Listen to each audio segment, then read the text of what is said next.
Assalamualaikum warahmatullahi wabarakatuh. Dewan juri yang saya hormati, halo teman-teman. Pergi ke taman memetik bunga dahlia. Dahlia indah, harum wanginya. Perkenalkan, nama saya Nisa Nazratul Azkia dari MTS Negeri 6 Jakarta. Kali ini saya ingin membawakan sebuah dongeng yang berjudul Selendang Kuning, ciptaan saya sendiri. Yuk kita dengarkan bersama. Dahulu kala di sebuah desa terpencil hiduplah seorang nenek bijaksana dan kedua orang cucunya bernama Kartini dan Karwati. Sejak kecil mereka tinggal bersama neneknya karena kedua orang tuanya telah meninggal dunia saat peristiwa gempa bumi yang melanda tempat tinggal mereka. Sejak saat itu, keluarga mereka yang dulunya orang kaya berubah menjadi miskin. Mereka kini hanya hidup di gubuk bambu bersama neneknya.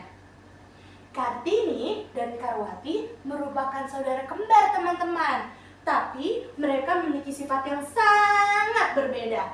Kartini memiliki sifat yang sangat lembut dan rajin membantu neneknya, seperti mencuci baju di sungai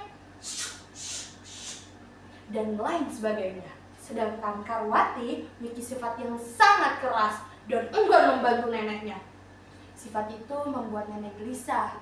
Nenek takut kelak Karwati menjadi wanita yang angkuh. Suatu malam, sang nenek berjalan membuka sebuah kotak yang berukiran Jepara. Di dalamnya terdapat sebuah selendang berwarna kuning. Ia meratapi dan mengingat masa lalu. Ini selendang tua peninggalan leluhurku. Sekarang waktunya aku wariskan kepada cucuku, Kartini. Iya, Nek. Ada apa? Kartini, ini selendang sakti, warisan nenek moyangmu. Sekarang waktunya nenek wariskan kepadamu, Nak. Baiklah, Nek. Kalau begitu, Kartini akan menjaganya dengan sepenuh hati. Tanpa mereka sadari, sedari tadi Karwati mendengarkan pembicaraan mereka tentang selendang kuning. Ia pun berniat jahat untuk mencuri selendang itu dan menggunakannya untuk perbuatan lain. Ia pun segera pergi sebelum nenek dan kakaknya menyadari keberadaannya. Sementara itu, sang nenek masih melanjutkan wejangannya kepada Kartini. Ia memberitahu bahwa selendang ini hanya bisa digunakan dengan niat yang baik. Sementara itu teman-teman, ada sebuah kerajaan yang tak jauh dari desa. Nama rajanya Raja Taruman. Sudah berpuluh-puluh tahun lamanya sang raja menambahkan seorang anak. Akhirnya sang raja dikaruniai seorang putri yang cantik. Namun sayang, putrinya memiliki sakit yang tak kunjung sembuh. Sampai sang raja mengadakan sayembara. Barang siapa yang dapat menyembuhkan putriku, maka akan aku beri hadiah emas yang banyak. Berita itu pun tersebar di seluruh wilayah dan sampai ke telinga nenek dan kedua orang cucunya. Karwati saat mendengar berita tersebut, ia berniat untuk mengikuti sayembara itu dan menggunakan selendang milik neneknya. Ia ingin mendapatkan semua hadiah yang banyak dan menjadi orang kaya lagi. Kartini juga ingin mengikuti sayembara itu, namun dengan niat yang berbeda. Ia ingin menyembuhkan sang putri untuk mengembalikan senyumnya. Kartini pun berjalan menuju kotak penyimpanan selendang kuning. Nenek! Nenek! Nenek! Kenapa, Nak? Nenek lihat tidak? Selendang dari nenek kini hilang, tidak ada di mana-mana. Nenek tidak melihatnya, Nak. Aku telah mendapatkan selendang ini. Sekarang waktunya aku ke kerajaan. dan menggunakan selendang ini untuk sayembara. Dengan penuh kesombongan teman-teman, Karwati pun sampai ke kerajaan dan menggunakan selendang itu untuk mengikuti sayembara. Ia mulai menggunakan selendang itu perlahan ke tubuh sang putri dan ke seluruh tubuhnya sambil berniat jahat untuk mendapatkan hadiah emas yang banyak.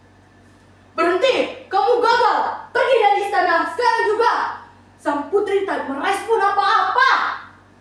Akhirnya sang putri pun tak sembuh dan Karwati pulang dengan tangan kosong. Sampainya di rumah, ini cuma selendang tua yang berguna. Nggak berguna. Ini ada selendang tua yang nggak berguna. Kata nenek ini selendang sakti. Nenek dan Kartini kaget. Ternyata Karwati yang mencuri selendang itu. Keesokan harinya, Kartini dan nenek pun pergi ke istana membawa selendang itu. Sampai di istana, berhenti! Kalian tidak boleh masuk. Kamu adalah Karwati yang kemarin sudah gagal menyembuhkan sang putri. Tunggu Tuan, ini Kartini, saudara kembar Karwati. Mereka saudara kembar. Baiklah, kalau begitu kalian diperbolehkan masuk. Kartini pun masuk dan menghampiri sang putri yang terbaring lemah. Ia mulai mengusapkan selendangnya perlahan ke tubuh sang putri sambil berdoa. Tuhanku yang Maha Esa, sembuhkanlah sang putri, kembalikanlah kesehatan dan senyumnya. Dengan izinmu ya Tuhan, amin. Tak lama kemudian, sang putri sembuh total. Semua orang istana bahagia dan bersyukur. Kartini dan nenek pun diberikan hadiah emas berupa yang banyak banget. Dan Kartini, nenek pun pulang ke desa ke rumahnya. Sampai di rumah, Karwati kaget melihat nenek dan kakaknya membawa emas yang sangat banyak. Walaupun mereka sekarang memiliki harta yang sangat banyak teman-teman, Kartini dan nenek tetap hidup sederhana. Sedangkan Karwati, ia hidup foya-foya dengan harta yang ia miliki sekarang. Ia beli ini, beli itu, dan beli semuanya. Sampai suatu malam teman-teman, ia pergi membawa semua harta dan selendang milik kakaknya sambil berkata, aku sudah muak hidup di gubuk tua ini. Aku ingin pergi ke hutan dan bersenang-senang. Kehidupan pun berubah. Kartini dan nenek hidup sengsara sampai nenek sakit dan meninggal dunia. Kartini hidup seorang diri. Lalu sang raja mendengar berita itu dan Kartini diangkat menjadi anaknya, lalu tinggal di istana. Sedangkan Karwati yang sudah kehabisan uang, ia pulang ke rumahnya dan mencari nenek dan kakaknya.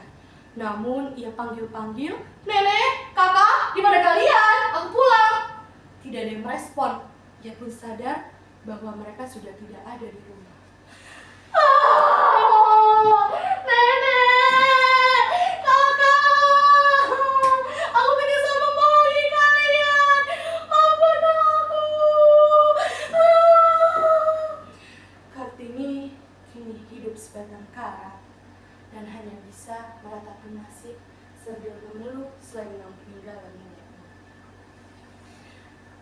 Cukup sekian cerita dari saya. Kalau ada bunga di taman, boleh kita petik sekali. Kalau ada waktu di depan, boleh kita bertemu lagi. Cukup sekian dari saya.